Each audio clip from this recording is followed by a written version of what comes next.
دیکھیں ہمارا جیسے نام یونائٹڈ موومنٹ ہے، اسی طرح سے ہم تحریک اتحاد ہیں آزاد کشمیر کے اندر، نہ ہم علاقے پاکستان کی تحریک ہیں، نہ ہم قبل از وقت خود مختار کشمیر کا نعرہ لگا رہے ہیں۔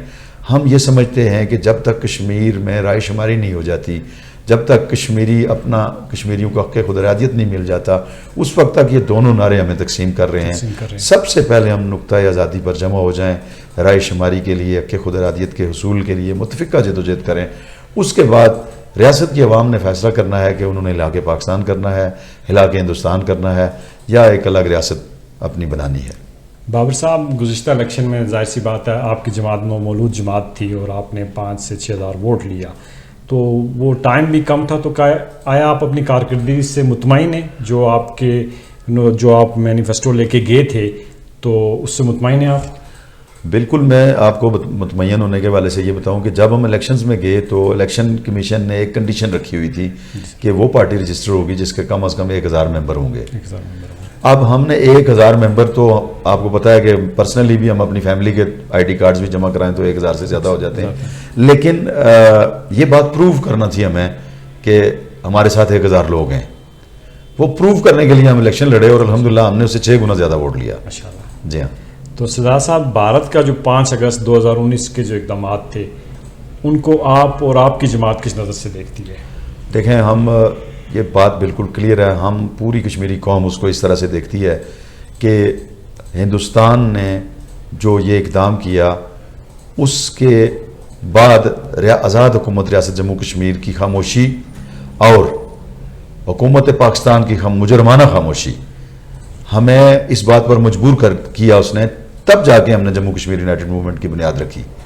ہمیں ایسے لگ رہا تھا کہ جیسے یہ لاکھوں شہداء اور اتنی عصمتوں کی قربانیاں اور اتنی جانی مالی نقصان اور اتنی بڑی قربانی کرنے کے بعد جیسے کشمیر پر کوئی سودا بازی ہو گئی ہے۔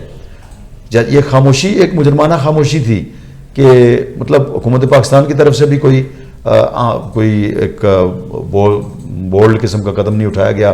ہمارے جو لولی لنگڑی مظفر آباد میں بیٹھے ہوئے لوگ ہیں یہ بھی خاموش ہو گئے سارے۔ تو عوام کو کھڑا کرنے کے لیے ہی ہم نے یعنی ہماری بنیاد کی سب سے بڑی ریزن جو ہے وہ 5 اگست کا ہندوستان کا اقدام ہے، اس وجہ سے ہم نے جموں کشمیر یونائٹڈ موومنٹ کی بنیاد رکھی۔ سردار صاحب، ناظرین کو یہ بتائیے گا کہ کل 25 اگست ہے، راولہ کوٹ کے مقام جو غازیوں اور شہداء کی دھرتی ہے، اس پہ اب آزادی کشمیر کانفرنس منعقد کروانے جا رہے ہیں۔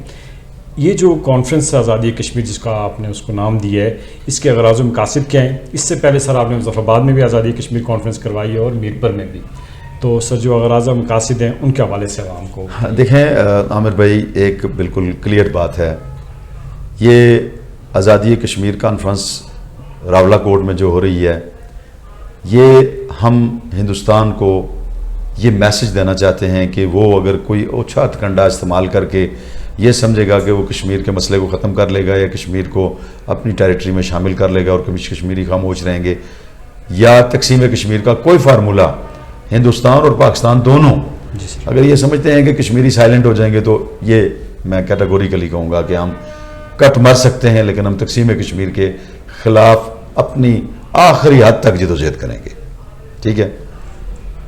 اور دوسری بات یہ ہے کہ کشمیر کے اندر جو اس وقت حریت رہنما قید ہیں، ہمیں جو ایک رومر ہے وہ یہ ہے کہ وہ کشمیری حریت پسندوں کو سزائے موت جنہیں عمر قید کی سزا ہے انہیں سزائے موت میں کنورٹ کر رہے ہیں۔ یاسین ملک صاحب کا نام زیادہ آ رہا ہے۔ ہم اس کے خلاف بھی یہ اپنا احتجاج دنیا کے سامنے ریکارڈ کروا رہے ہیں کہ آزادی کی جنگ لڑنا کوئی جرم نہیں ہے، کوئی جرم نہیں، اور اقوام متحدہ نے ہمارے اس رائٹ کو تسلیم کیا ہوا ہے۔ ہندوستان کشمیر پر ظلم کے پہاڑ توڑ رہا ہے اور اس کے اگینسٹ یعنی حریت رہنماؤں کی سزاؤں کے خلاف، تقسیم کشمیر کے خلاف ہماری آزادی کانفرنس ہے اور کشمیریوں کو متحد کرنے کے لیے یہ کانفرنس ہے۔ یہاں پر میں آپ کے چینل کے ذریعے سے میں راولہ کوٹ کے بالخصوص جو نیشنلسٹ ہیں دوست ہمارے، ان کو میں یہ میسج دینا چاہوں گا کہ یہ جو ہماری کانفرنس ہے، اس کانفرنس میں ہم آپ کو یہ سمجھتے ہیں کہ آپ تحریک آزادی کشمیر کی روح ہیں، اور ہم آپ کو اور ہمارے ان دوستوں کو جو لا الہ الا محمد رسول اللہ کی بنیاد پر پاکستان کے ساتھ الحاق چاہتے ہیں، مسلمان ہونے کی وجہ سے الحاق چاہتے ہیں، ہم یہ چاہتے ہیں کہ آپ دونوں کٹھے ہو جائیں، نقطہ آزادی پر کٹھے ہو جائیں۔ نقطہ آزادی کے بعد جمہوری طریقے سے اگر لوگ کشمیر کو ایک الگ ریاست بنانا چاہتے ہیں تو ہم آپ کو وہ سٹیج مہیا کرنا چاہتے ہیں کہ جہاں پر آپ اپنا حق خودارادیت استعمال کریں۔ اسی طرح سے لا الہ الا اللہ محمد رسول اللہ کی بنیاد پر مسلمان ہونے کے ناطے جو لوگ پاکستان کے ساتھ الحاق کرنا چاہتے ہیں، ہم چاہتے ہیں کہ ان کو بھی پورا موقع ملنا چاہیے کہ وہ اپنا حق رائے دہی استعمال کریں۔ تو ہمیں آپ یہ سمجھیں کہ ہم وہ جماعت ہیں جو کشمیر کے تمام مکاتب فکر کو متحد کرنے کے لیے کھڑی ہوئی ہے۔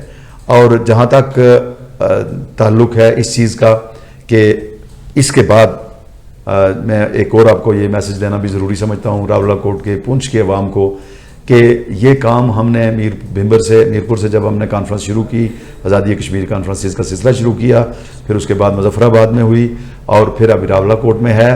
کل ہم انشاءاللہ مسئلہ کشمیر کے سلوشن کی طرف بڑھنے کے لیے اپنی جو عملی جدوجہد ہے اس کی طرف جو اگلا قدم ہوگا اس کا انشاءاللہ العزیز کل کی کانفرنس میں ہم انشاءاللہ ضرور اعلان کریں گے۔ ابھی تو انشاءاللہ یہ کام شروع ہوا ہے۔ کشمیری ایک ہیں، ہم سب مل کر کشمیر کی آزادی کی جنگ لڑیں گے۔ ہمارا نعرہ یہ ہے کہ کشمیر ہمارا ہے، سارے کا سارا ہے، اس کی خاطر ہم لڑیں گے، اس کی خاطر ہم مریں گے اور اس پر حکومت بھی انشاءاللہ ہم کریں گے۔ بہت شکریہ، سلام۔ بہت شکریہ سردار بابر صاحب، آپ نے ہمیں ٹائم دیا۔ ناظرین، اسی کے ساتھ اپنے میزبان سردار عامر جاوید کو اجازت دیجیے۔ اللہ حافظ۔